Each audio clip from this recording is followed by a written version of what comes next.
Shalom saudaraku yang dikasihi Tuhan Yesus Kristus. Selamat pagi, salam sejahtera untuk kita semuanya. Selamat datang kembali di Renungan Rohani pagi hari ini. Semoga saudara yang terkasih dalam keadaan sehat selalu, kiranya damai dan sukacita Roh Kudus melimpah di dalam hati dan pikiran saudara saat ini. Sebelum kita mulai renungan pagi ini, marilah kita bersama-sama berdoa. Tuhan Yesus, terima kasih sudah membangunkanku pagi hari ini. Terima kasih atas penyertaan dan perlindungan Tuhan. Semua karena karunia Tuhan aku dapat bangun dengan pagi hari ini. Aku menyerahkan seluruh aktivitasku hari ini ke dalam kuasa tangan Tuhan. Jauhkanku dari yang jahat, ya Tuhan. Tuhan Yesus, tolong lindungi dan berkati aktivitasku hari ini. Tolong berkati juga keluarga dan teman-temanku, Bapa Surgawi, oleh karya Roh Kudus. Tolonglah aku untuk menjauhi segala sesuatu yang melukai hati-Mu. Ampunilah segala dosa kami, ya Tuhan. Dalam nama Tuhan Yesus, aku sudah berdoa. Amin. Sahabat saudara rohani, pembacaan ayat emas Alkitab renungan kita hari ini terambil dari 1 Korintus 13 ayat 4 sampai dengan ayat 13. Kasih itu sabar, kasih itu murah hati. Ia tidak cemburu, ia tidak memegahkan diri dan tidak sombong. Ia tidak melakukan yang tidak sopan dan tidak mencari keuntungan diri sendiri. Ia tidak pemarah dan tidak menyimpan kesalahan orang lain. Ia tidak bersuka cita karena ketidakadilan, tetapi ia bersuka cita karena kebenaran. Ia menutupi segala sesuatu, percaya segala sesuatu, mengharapkan segala sesuatu, sabar menanggung segala sesuatu, kasih tidak berkesudahan, nubuat akan berakhir, bahasa roh akan berhenti, pengetahuan akan lenyap. Sebab pengetahuan kita tidak lengkap dan nubuat kita tidak sempurna. Tetapi jika yang sempurna tiba, maka yang tidak sempurna itu akan lenyap. Ketika aku kanak-kanak, aku berkata-kata seperti kanak-kanak, aku merasa seperti kanak-kanak, aku berpikir seperti kanak-kanak. Sekarang sesudah aku menjadi dewasa, aku meninggalkan sifat kanak-kanak itu. Karena sekarang kita melihat dalam cermin suatu gambaran yang samar-samar, tetapi nanti kita akan melihat muka dengan muka. Sekarang aku hanya mengenal dengan tidak sempurna, tetapi nanti aku akan mengenal dengan sempurna, seperti aku sendiri dikenal. Demikianlah tinggal ketiga hal ini, yaitu iman, pengharapan dan kasih. Dan yang paling besar di antaranya ialah kasih. Ayat di atas terambil dari kitab 1 Korintus 13 ayat 4 sampai dengan ayat 13. Inti dari ayat emas renungan kita adalah: sekarang kita melihat dalam cermin suatu gambaran yang samar-samar, tetapi nanti kita akan melihat muka dengan muka. Mari kita mulai renungan pagi kita. Judul renungan kita hari ini adalah Aku Bisa Melihatmu, ditulis oleh Xochitl Dixon. Mari kita mulai kisah inspiratif. Ahli kacamata membantu Andreas yang berusia 3 tahun memasang kacamata pertamanya. Coba lihat ke cermin, katanya. Andreas memandang pantulan dirinya di cermin, kemudian menoleh ke arah ayahnya dengan wajah gembira dan senyuman lebar. Lalu sang ayah menyeka air mata yang membasahi pipi putranya dan bertanya, "Apa ada masalah?" Andreas memeluk leher ayahnya, sambil berkata, "Aku bisa melihat ayah." Ia menarik tubuhnya, mendongak, dan menatap mata ayahnya. "Aku bisa melihat ayah." Ketika kita sungguh-sungguh mempelajari Alkitab, Roh Kudus memberi kita mata iman untuk dapat melihat Yesus, gambar Allah yang tidak kelihatan. Namun, meskipun Roh Kudus telah mencelikkan mata kita sembari kita bertumbuh dalam pengenalan akan Allah melalui kitab suci, di dunia ini kita hanya dapat melihat sekilas kebesarannya yang tak terbatas. Kita baru akan melihat Dia dengan sempurna ketika masa hidup kita di dunia telah selesai atau ketika Yesus memenuhi janjinya untuk datang kembali.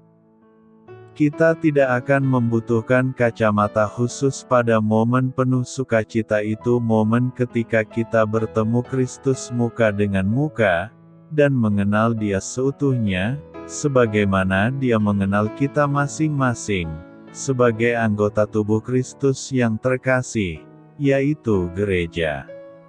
Roh Kudus akan memenuhi kita dengan iman, pengharapan, dan kasih yang kita butuhkan untuk tetap berdiri teguh, hingga saatnya kita menatap Juru Selamat kita yang hidup, sambil berkata, "Aku bisa melihat-Mu, Tuhan Yesus. Aku bisa melihat-Mu." Marilah kita renungkan di dalam hati kita, apa yang telah diungkapkan Roh Kudus kepada Anda baru-baru ini, saat membaca Alkitab. Bagaimana pertumbuhan Anda dalam pengenalan akan Allah telah mengubah Anda? Hal ini patut kamu ketahui.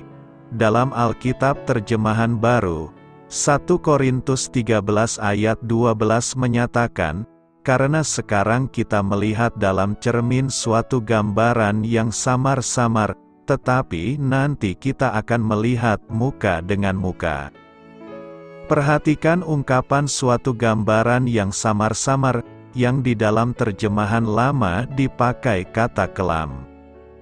Dalam bahasa Yunani, kata tersebut adalah ainikma.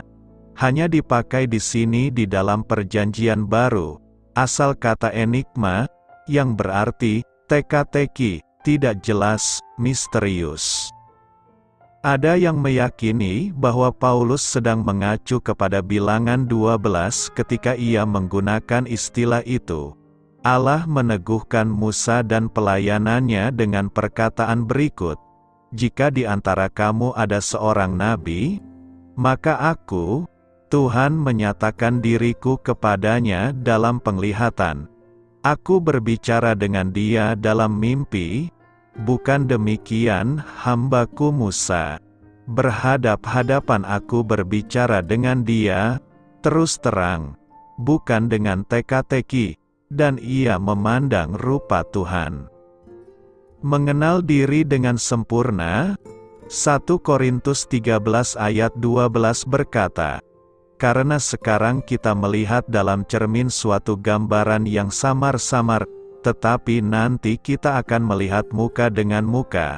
Sekarang aku hanya mengenal dengan tidak sempurna, tetapi nanti aku akan mengenal dengan sempurna, seperti aku sendiri dikenal."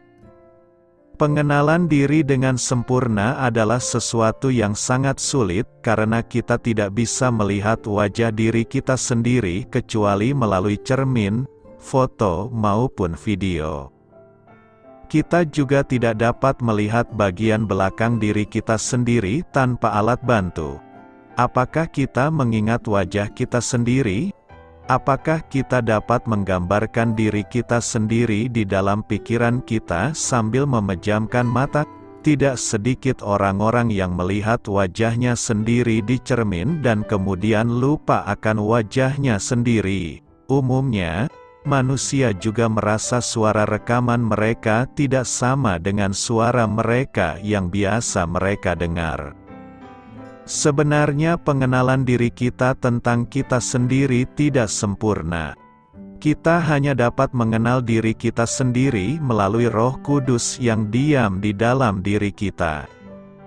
Kita hanya bisa mengenal diri kita sendiri melalui pengenalan kita tentang Tuhan. Oleh karena pengenalan yang tidak sempurna, manusia cenderung meremehkan dirinya sendiri. Tidak menyadari bahwa dirinya dirancang dan diciptakan oleh Yang Maha Kuasa untuk pekerjaan yang mulia. Apabila seseorang meremehkan dirinya sendiri, maka ia sedang meremehkan Tuhan. Apabila seseorang tidak menghargai dirinya sendiri, maka ia sama dengan tidak menghargai Tuhan yang menciptakan dirinya. Sebagian besar orang ketika mereka bercermin, mereka tidak merasa puas dengan penampilan diri mereka sendiri. Sebenarnya diri kita yang berada di dalam cermin bukanlah diri kita yang sebenarnya, melainkan hanya berupa pantulan tentang diri kita. Menatap seseorang melalui cermin sangat berbeda dengan melihat seseorang secara langsung. Saat melihat seseorang melalui cermin, kita akan merasakan adanya sebuah ganjalan, bahwa orang yang berada di dalam cermin tidak semenarik orang yang sebenarnya. Kita tidak mungkin bisa mengenal diri kita dengan sempurna jika menggunakan cermin yang salah.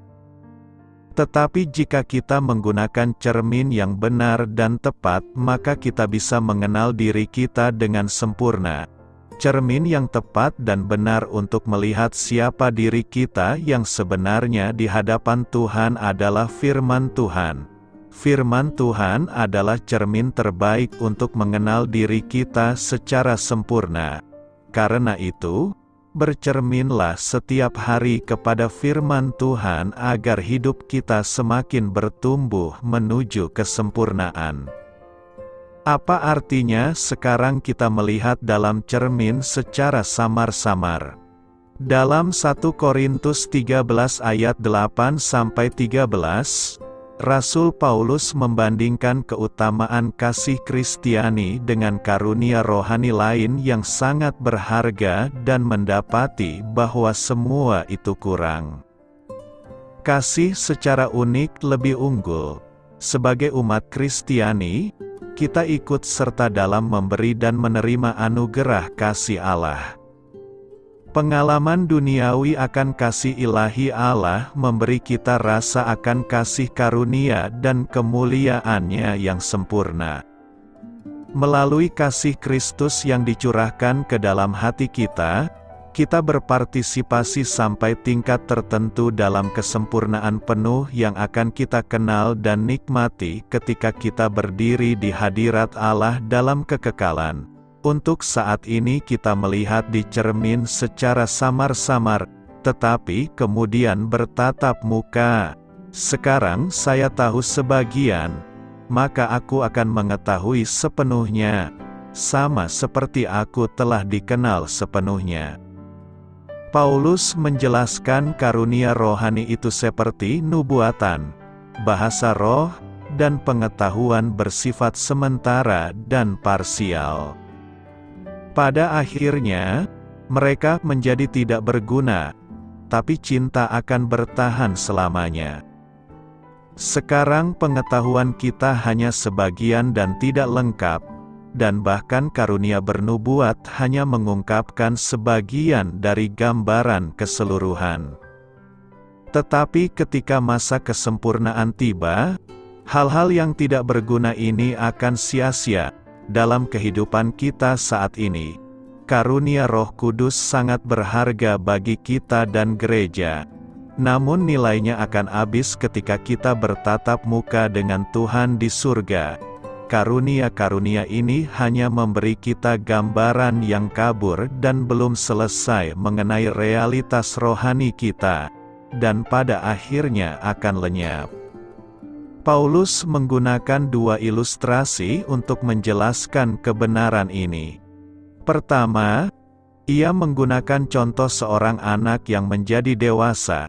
Ketika saya masih kecil, saya berbicara seperti anak kecil, saya berpikir seperti anak kecil, saya berpikir seperti anak kecil. Ketika aku dewasa, aku meninggalkan kehidupan masa kanak-kanakku. Saat ini, kita seperti anak-anak yang bermain dengan mainan plastik yang akan rusak dan tidak dapat digunakan lagi. Suatu hari kita akan menukarnya dengan kesempurnaan kekekalan yang abadi dan dewasa. Kedua, Paulus mengontraskan memandang seseorang di cermin yang suram dan remang-remang dengan bertemu muka dengan muka. Di dunia Yunani Romawi, cermin dibuat dari cakram logam yang dipoles sehingga memantulkan gambar yang kabur dan tidak sempurna. Tidak seperti melihat seseorang dari dekat, dengan jelas dan jelas dari mata ke mata. Jadi, sekarang kita melihat di cermin secara samar-samar adalah kiasan Paulus untuk sekarang kita mempunyai pengetahuan dan pengertian yang tidak sempurna. The New Living Translation menerjemahkan gambaran tersebut sebagai berikut, sekarang kita melihat segala sesuatu dengan tidak sempurna, seperti pantulan yang membingungkan di cermin. Tetapi kemudian kita akan melihat segala sesuatu dengan kejelasan yang sempurna. Segala yang kuketahui sekarang hanyalah sebagian dan tidak lengkap.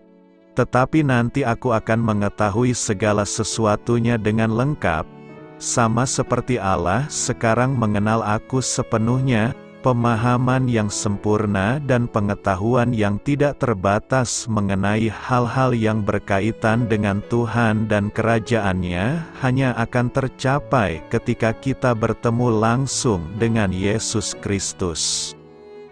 Rasul Yohanes menegaskan bahwa pengetahuan kita tentang Yesus saat ini masih parsial, namun akan menjadi jelas saat kita berjumpa dengannya secara langsung. Sahabat-sahabatku yang terkasih, kita sudah menjadi anak-anak Allah, tetapi Dia belum menunjukkan kepada kita akan seperti apa kita nanti ketika Kristus menampakkan diri. Tetapi kita tahu bahwa kita akan menjadi seperti Dia, karena kita akan melihat Dia sebagaimana adanya. Di dalam kitab suci, kita memiliki wahyu Allah yang lengkap, namun pemahaman kita tentangnya masih terbatas. Ketika kita bertumbuh dalam iman, kita menjalani proses pendewasaan rohani sebagai orang percaya secara individu dan bersama sebagai tubuh Kristus. Paulus menyebut perkembangan progresif menuju kedewasaan Kristen ini sebagai panggilan ke atas yang dilakukan Allah dalam Kristus Yesus. Ini adalah perjalanan surgawi kita dalam persekutuan yang intim dengan Yesus Kristus. Sepanjang perjalanan, kita harus tetap fokus pada Yesus, yang merupakan pelopor pencarian kita. Dia menunjukkan jalan melalui ketaatannya yang sempurna kepada Bapa sebagai penulis dan penyempurna dari iman kita. Dia tidak hanya mengilhami kita, tetapi Kristus juga memberdayakan kita untuk bertumbuh menuju tingkat surgawi kita. Dialah yang memulai pekerjaan baik di dalam kita dan akan meneruskannya sampai pada akhirnya pada hari Kristus Yesus. Sementara itu, sampai Tuhan datang kembali atau kita mencapai surga, pemahaman dan pengetahuan kita terbatas. Kita melihat di cermin secara samar-samar, namun suatu hari nanti pertumbuhan kita yang semakin maju dalam tingkat kedewasaan Kristen, kita akan mencapai puncaknya dalam kesempurnaan surgawi ketika kita menyandang gambar manusia surgawi. Apa artinya kasih itu baik hati? 1 Korintus 13 berdiri sebagai salah satu pasal paling terkenal dalam Alkitab. Pokok bahasannya adalah kasih, dan banyak yang menganggap bagian kitab suci ini sebagai karya sastra Paulus yang terbesar. Di ayat 4, kita membaca, kasih itu baik hati. Dalam ayat 1-3 kata kasih disebutkan 3 kali. Dalam konteks ikhtiar keagamaan yang besar yang tidak ada artinya tanpa kasih.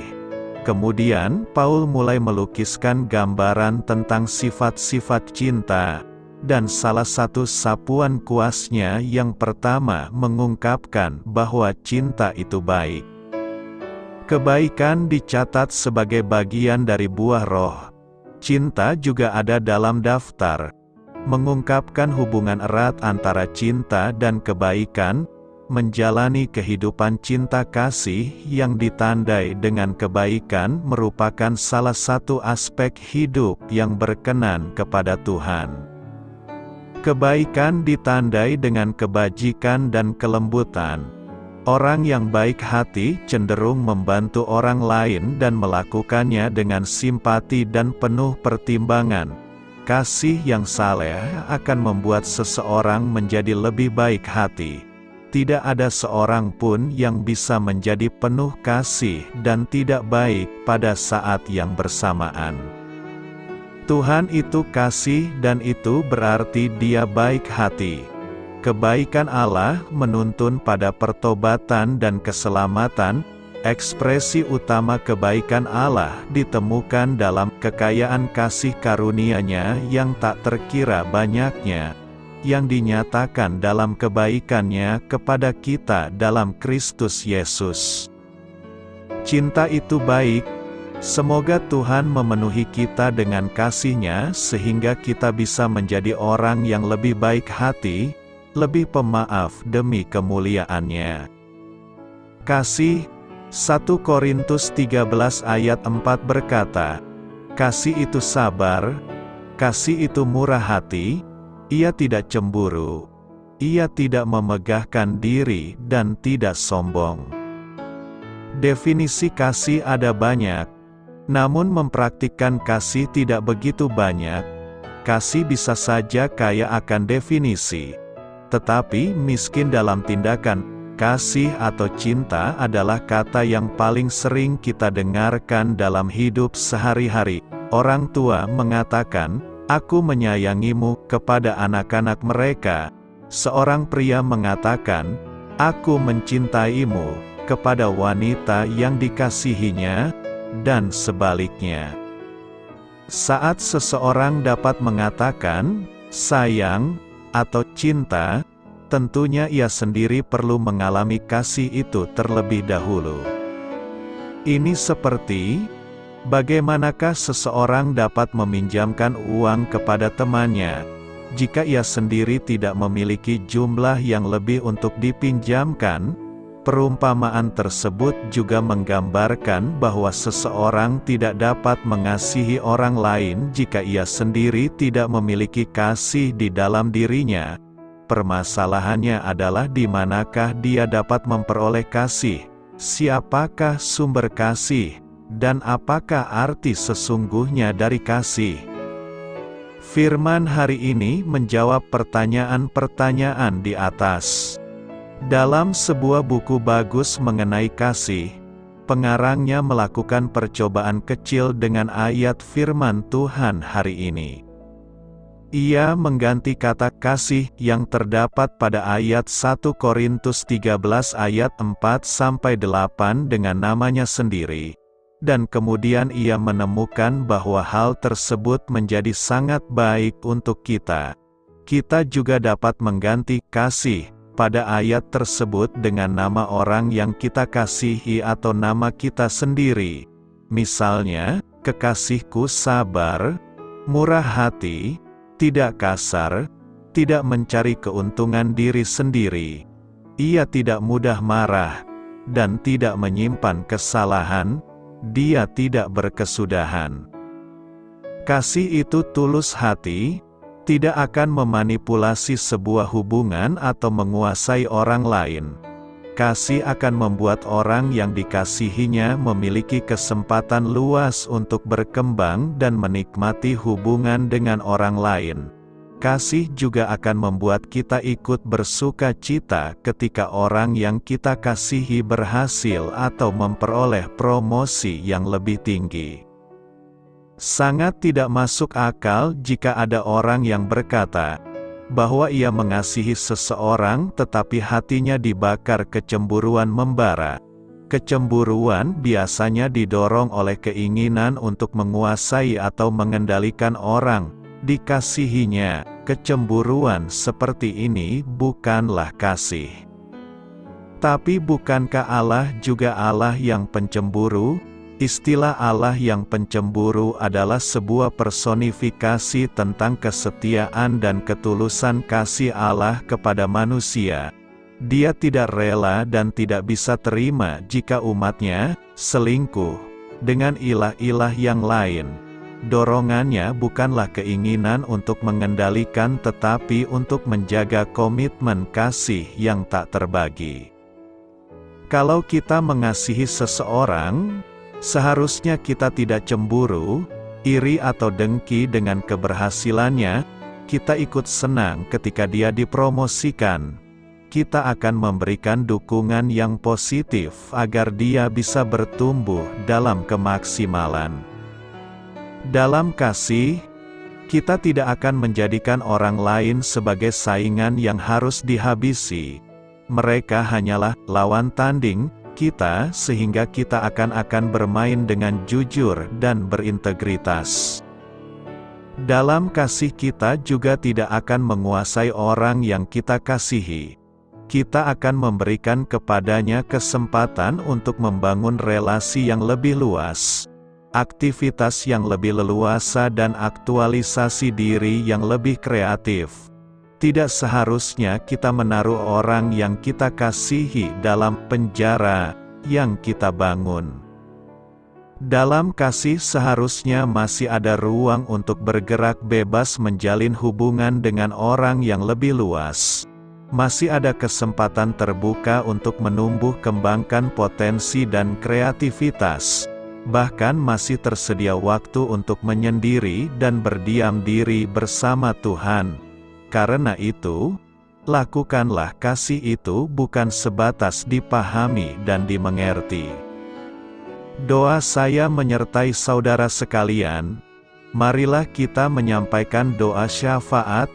Tuhan Yesus, tolonglah aku untuk melihat-Mu dengan lebih jelas dan mengenal-Mu dengan lebih intim, saat aku setia melangkah bersama-Mu di dunia ini dan hingga tiba saatnya Engkau memanggilku pulang atau Engkau datang kembali.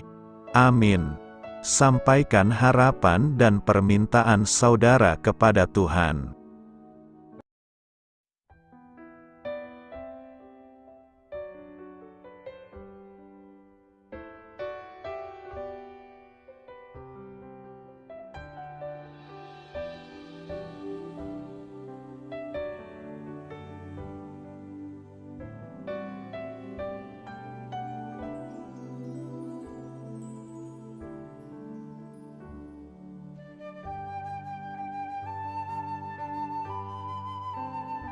Marilah kita renungkan sahabat saudara rohani. Demikianlah renungan firman Tuhan pagi hari ini. Semoga menjadi berkat dalam hidup kita. Dan sebelum kita memulai segala aktivitas kita pagi hari ini, marilah kita berdoa. Selamat pagi Bapa, malam hari telah berganti pagi. Kehidupan baru telah Engkau berikan kembali bagi kami. Bapa Surgawi, tolonglah aku menyadari kebutuhan orang lain, supaya aku dapat membagikan apa yang telah Engkau berikan kepadaku. Pada saat aku membutuhkan, berilah aku keyakinan bahwa Engkau akan mencukupkanku, melalui orang-orang yang mengasihi-Mu, bukan karena kami pantas atau layak, namun karena kasih karunia-Mu kami boleh ada, sebagaimana kami ada di pagi hari ini. Terima kasih Tuhan, atas kesempatan baru yang telah Tuhan berikan kepada kami, untuk bisa memperbaiki diri agar kami bisa lebih layak di hadapan-Mu.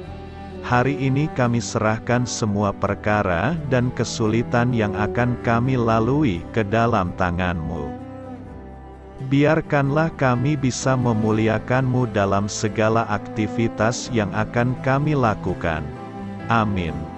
Biarlah firman Tuhan menjadi pengingat untuk kita semua, bahwa tuntunan dari Roh Kudus akan selalu memberi jalan keluar bagi setiap permasalahan hidup kita, dan memberi kedamaian di hati kita. Sampai jumpa di renungan pagi saudara rohani berikutnya. Kiranya Tuhan selalu memberkati saudara semua hari ini. Amin. Shalom.